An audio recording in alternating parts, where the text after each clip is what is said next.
Come on. So, Hey, Ben, big up, man. I ain't seen you in a minute still. You good, Ben? Ben, Fact Santo. That's also why I feel a lot of these youth get converted to different faiths. Again, it's us who broke down certain things, Noble. Let's keep it. Look at what you hear a lot of these brothers saying when they're telling their prison stories and all that. It's always about them being pressured. Yeah. Like there was some pressure applied or something. You see what I mean? But if you really knew your thing, you wouldn't be so quick. And what I mean by that is, again, the Muslim community in Brom, the ones I deal with, proper, man. Like I've said it time and time again. Like there's a particular brethren I've got from that community, a personal friend, who everything that they say, like how man's move, that's how he moves. Wear these bonds. Like he's never not even one thing the man's ever done questionable. So he's brought me in certain rooms where there's other brothers like him in there. And I'm like, you man definitely have got your thing right. But here what? This room's not my room though, family. I can come in here, shake your hand, reason with you, but this isn't my room for my journey. You see what I'm saying? But I respect all of you and do your thing, but it's not my room. And man's respect that. And this is what I'm trying to say. Like a lot of other men now, it's like if you live your life not believing in nothing, not having an understanding of anything, then anyone can convert you. Come on. Anyone. Matter of fact, you could have been converted to anything. It was just about who got to you first. Scientology. Just imagine Scientology was running in the prisons. There you go. It's just about who got to you first. That's it. You get me? And I'm not saying there ain't some brothers where, their thing's genuine, but there are some disingenuous brothers. And this is why I call out these things when I'm saying, you rap all of that stuff about road, gals underneath, all the things that goes against that. I'm not judging, man, but I can't, you're not a good example. You know what I mean? Why would I don't push them things now and I'm not under that banner. You're not supposed to even listen to music as a Muslim. Right, Noble. You see all them things, but mans forget all of that though. Mans forget all of that. It's oxymoronic that they can say, yeah, man, I've reverted back and this and that. I took my shahada, blah, blah, blah. And they're rapping death and destruction, number one. And number two, they're claiming that they're saved. They submit to the will of Allah. Very questionable. So, man can bump gums. That's all gravy. But as you said, do the actions marry up? Okay. So I see the content of your character, man. Facts. You see the fruits from what the tree bears. Facts. Just a quick one. I've just quickly looked. You know what? How do you pronounce it? Ezomi. What are we talking? That the phone and car company. Oh, Exomi. Exomi. Right. Yeah. Fatal accident in China. Exomi EV leaves 3 dead. Damn. Fatal car crash involving the SUV 7 EV in Western China left 3 people dead, triggering an investigation and a decline in the automaker's stock. The car traveling at 72 miles an hour crashed into a cement pole and caught on fire, with unconfirmed reports suggesting that the doors failed to unlock on impact. Wow. Well, yeah, you're gonna have stuff like that, no, but like you already know. You already know what I got going on with them folks right now and their electric car. You see what I'm saying? The tech ain't ready. The tech weren't ready. Santo, which food we talking about? What food we talking about, Santo? At D42, big up, man. There's people who spent more of their lifetime behind bars than in front of them. Some of these people come out and deliberately reoffend because they can't cope with civilian life. That's a fact. I told you before about a brother I knew who told me. He told me he prefers it in there. The only thing he misses is the woman's touch. But he said he makes more money. I personally didn't understand it. But if that's what brothers are doing, I just don't like the system. I don't want to deal with no agents of the system or none of that. So what I'm talking about is, even on a VO, you go to the VO and man are making you feel like you're a criminal. And I'm like, I haven't gone all of these years, and got to this point to be treated like that in this system where man, you got to empty your pockets out and like, you know what I'm saying? It's different if you're going through an airport where it's temporary. That's different. Where's Santo from? Where's Santo from Brum? Santo, I don't know, let me be. Yeah, big up Ben, man, for real. D42, that vexed me when Trillery said that my family would never engage. Yeah, man, this is why I know, this is why I love this platform, because people, we got to keep that side of the culture alive, man. We have to. We're not all that, but that's hijacked our thing, and that's why we're in the position we're in. See what I'm saying? Do you think she could have felt pressure to conform to the bullshit while she made that stupid statement? I believe so, yeah, because that's what they believe. Yeah, they want to see of us. Yeah. So people think, like, I remember like man saying, "Man's a Jamaican and you don't blaze weed," and I'm like, "Fam, shut up, son." I swear down, a man said that to me. I swear down, a man said that to me. Indigenous, of course. But you gotta remember that this is the kind of, remember, if you look at this is why I tell mans that like crazy. There's stereotypical things that people can pick up on and push. Santo, I think the churches need to do more in our community. They ain't done nothing, Santo. Nothing. Matter of fact, church done things that back in the day, like where you had to learn certain manners. I'll say that because I used to get on the van. Couple man was on that van still, and when you got on that van, man, come the on, elder, but that's gone now, Noble. Does the church still have a van? Yeah, man, come on. Where? Which church? In my day, I'm talking about my whole family. Shout out the Wilson family, yeah. I'm talking about the whole family, all the cousins. So my mom's children. Every man was in church. I'm talking about my second cousins, mans that I ain't even seen some of them brothers since back then.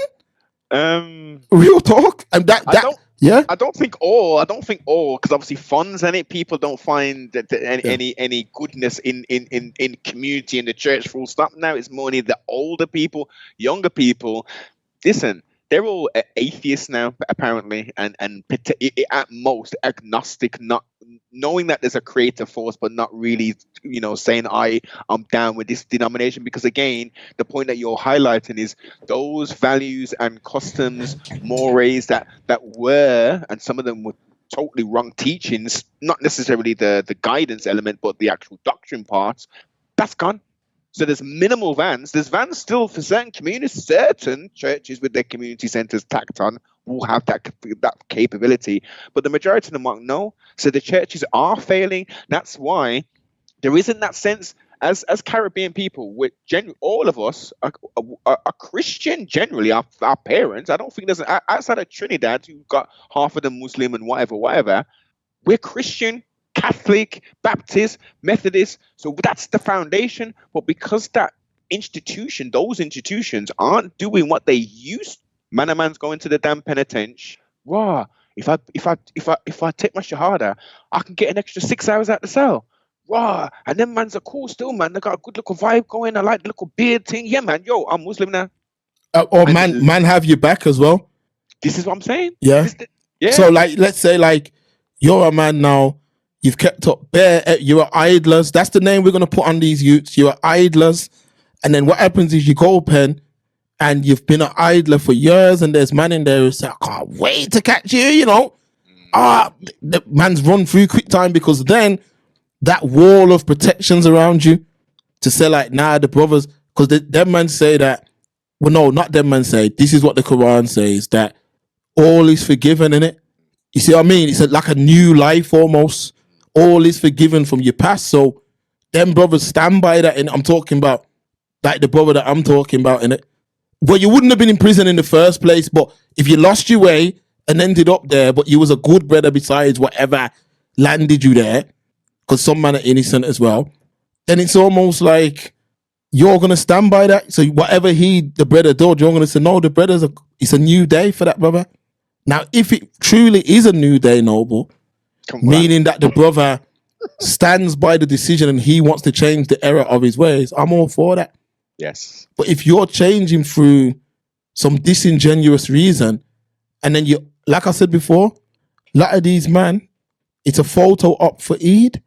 Man promote nonsense all year round. Eid comes, man throw on the thing, throw the kufi on, hot comb out his beard, and come on. No. That's no. And that's why I said, like, a lot of people don't want to speak up for the elders, but I will. Like in Brom, a lot of the elders were telling these man, behave yourself. Yes. Stop doing this. Stop behaving this way. Stop behaving. You ignored all of that because it didn't mean nothing coming from people who looked like you. So you decided to then listen to a non-community member at the first attempt. A lot of people have tried to argue with me on this, but I've seen it with my own eyes. Elders, and not some elder who, like a lot of people say, oh, the elders ain't got nothing. I'm talking about elders who had things going. Not to say it should have made any difference, but who had things going for themselves where they said, yo, youth, change your ways. Yeah. You see what I'm saying? I've seen mans ignore all of that, all of those warnings, all of that. The second the Arab man steps to them, noble, it's like they're ready to start haggling for oil. So in my head, I'm like, yo. Ma, we have the look, everything you're saying is Fidax. But remember, who was the first? Who was the look? I gotta play. Come through, man. Let's go. Let's go. Who was the first? Who was the first slave trader? The Arab man. Okay, his custom and culture has been intact from day did that from when that thing was formalized by the Prophet Muhammad, peace be upon him. Right, so they have got their thing fully intact, and they spread that thing with the damn sidord, right? So it's apples and oranges. Yeah, get down or lay down thing. Apparently, certain parts of Africa, that's how it was introduced. All parts of Africa. Yeah, apparently it was a get down or lay down thing. Now, that's historically. We're not saying that. We're just talking about the origins of the thing. I'm just saying that for me, the elders in the actual Birmingham community, a lot of them did try their best. I'm not gonna disrespect them and make out like they didn't. Like I see a lot of other mans. Now you found your way. You're not giving no credit because a lot of them mans were trying, man. Real talk. I have to start highlighting these things. There was a guy, but a big man, Jamaican brother, and he used to extend himself and other teachers for a small fee, a very small fee that anyone could have afforded. And he rented a room out on a Saturday, and we used to go there and get extra tuition. And he was doing that for pennies. They couldn't even really deal with the sandwiches for our lunch. But that's the kind of people that come from our community. Grassroots. Yeah, man. That idea. Yeah, I never forget it. I never forget it. I won't never forget that. That brother, I'm not sure if he's doing about. I ain't seen him in probably 25 years. But he got together a few black teachers and they gave their time to us. And there was a lot of boys who were in there who that Saturday helped mold them moving forward. Yeah, man. And again, it's an opportunity to meet other youth like yourself, you know what I mean? Maybe you don't. Yeah, man, that I'm still friends with to this day. Come on, man. And that's why I say, if you man are going to try and take my concept, of Brom stories, Brom stories is not just about gangster shit. Like, it's not just, that's about things that man learned from, innit? That guy was one of many who tried to change things in them days. So I think it's disrespectful for a man to get on the internet or anywhere else and make out like there weren't people like that coming from our community. A plethora of shining lights in Aston, in Witton, in Newtown, in Erdington, you know what I mean, in Hockley, in Greens. There were loads of people trying to do their thing. You know what I mean? Remember, did you ever go? Nah, this was before your times. Remember Rafiki House? No, I don't remember that one. No, that was Pedro's mother, Rising Paradise of Pedro. His mother and a group. Pedro from Erdington. Not that Pedro. Oh, okay, yeah. I know the Pedro. Big up that ERD one though. Yeah, exactly. Yeah. And it was summer holidays. Every summer holiday, every kind of holiday, we'd go somewhere camping. We'd go canoeing, horse. One time, I don't know where the hell we went, but we was on horses and stuff. First time I ever went on a horse. Yeah. These are the kind of things that clearly now are a flipping, you know what I mean? Huh? Getting together and meeting people. Like I was meeting people from, look, I was sheltered, man. Remember, this is pre Noble being a savage. So this is Noble being innocent and only and being. Listen, when I growing up, I was multicultural than a mother. I was around Asians, I was around white folk. Da da da. I wasn't around like predominantly all black folk when I was growing. When I was hella young, going to Mm. Rafiki house, it's just black folk. You know what I mean? From all parts of Brum. And that was Yeah. cool. It was like, and see like some of the rude youth them. Oh, Yeah. okay. I don't act like that. You know what I mean? I say please and thank you and all that, and don't snatch things out of people's hands and all that. It was a learning experience, exposing you again to different types of people. Raw. That's how you're raised. I weren't raised like that still, but we had fun and we learned and we grew. Facts. That's why I always say I went to what was it? I went Wallace Lawler first, and then I went Muhammad Ali Centre and Newtown Community Centre. That was a family as well. That was a family who put on a play scheme. So every time that was the holidays, like let's say you had a 2-week holiday, you'd go play scheme there. Play scheme. So my mom would drop me, my big sister, my little sister, and you'd go there and bag of mans were there. So there's the rapper from Brum, Daps on the Map. He used to go there. I used to play with him as a child there at that play scheme. You know what I mean? Like a lot of mans went to that play scheme, and then all them things just stopped happening. Then there wasn't only that. So you had the play schemes that was running. You had Saturday school that was running. And those people that were putting them things on were trying to bring like a, how can I word it, man? A balance. There was a lot of lessons learned, man, in them plays. And this was all black people. Come on. That were doing these things, and they weren't making no money like that. They were probably just about breaking even. Exactly. But that's why you hear me always calling out these things, like, because I'm not gonna have it where man make out like we're just the Wild West and there wasn't good people from our community. Big up the Asian community still, but we had people, elders like that within ours as well, who was trying to get through, but because they look the way they look, they couldn't get through to a lot of those self-hating individuals who it took the Arab man to get through to you. Yeah. But you mashed up your community, then the Arab man just had to damn near touch your head, little. And you fully, I'm not on none of these roads. But Pops over there has been chatting to you for 20 years. That man over there. And the reason why I'm explaining like Saturday school and this, because I'm showing you that man's tried to do things as well. That caught me up in the curriculum, you know. This is what man don't know. Like them kind of things caught man up in the curriculum. Because in school, them man didn't care in school. Come on. They don't care if you dunce. Whereas them man knew what they were looking for because they were in the system. Well, I remember we did the school bills. we was talking about schools and shit and how our experience at school. Yeah.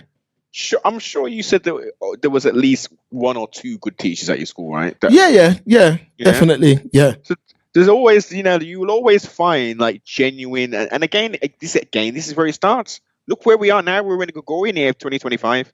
Look at the average age of teachers, and look at the average age of teachers when we were trying to come up. They're all youngsters. Now that's all gravy, so they can potentially relate. But look at the type of human beings they are. Look at the pressures that they're under. Because again, we still got some of them young, good teachers, but the majority, they're just there for the paycheck. Yeah, they're literally just there for the paycheck. And then again, who raised these children that go into the schools? Some of them got look, man, it's a losing battle that we've got, right? But there is light, man, because we're having these conversations when the Saturday sessions is done. You know what I mean? The siblings them are gonna go back and they're gonna have wider conversations. You know what I mean? Things are gonna be put into place. Man might just talk to the right person and say, that's a good point. I used to go Saturday school. Yo,